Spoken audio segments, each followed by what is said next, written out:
n'empêchera jamais les adolescents et les adolescentes de consommer de l'alcool. L'adolescence, c'est l'âge où l'on fait des expériences, où il y a aussi un besoin de transgression vis-à-vis de l'ordre établi.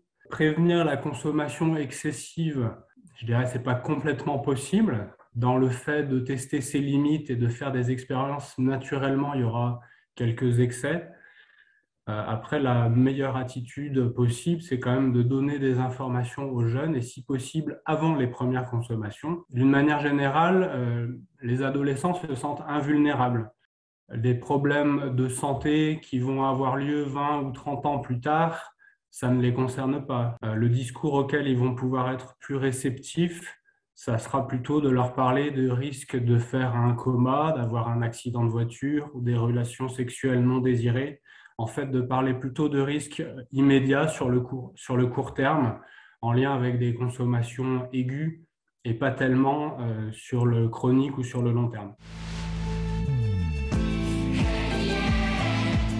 Il y a effectivement aussi des différences, je dirais culturelles, éducatives, parce que je dirais que traditionnellement, l'éducation donnée aux filles met l'accent quand même sur le contrôle de soi, sur la maîtrise de soi, davantage que chez le garçon, où on valorise aussi la témérité, le courage.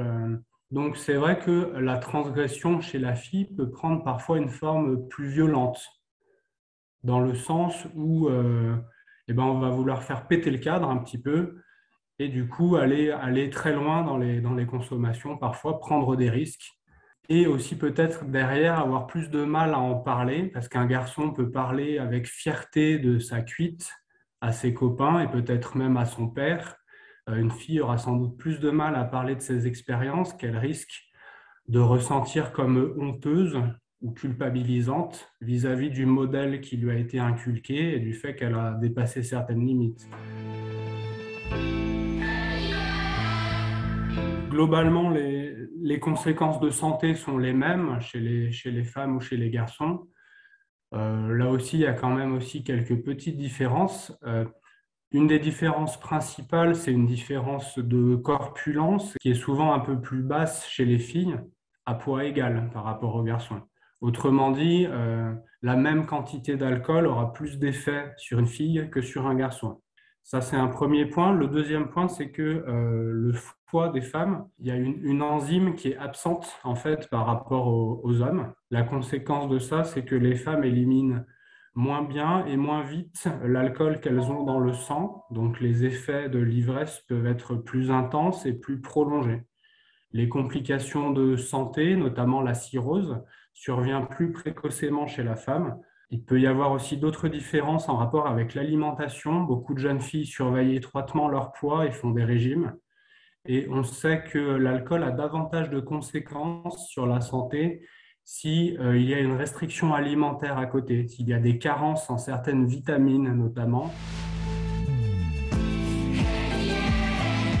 Effectivement, s'il y a une idée reçue principale sur l'alcoolisme féminin, c'est que ce serait plus sale ou plus honteux que l'alcoolisme masculin.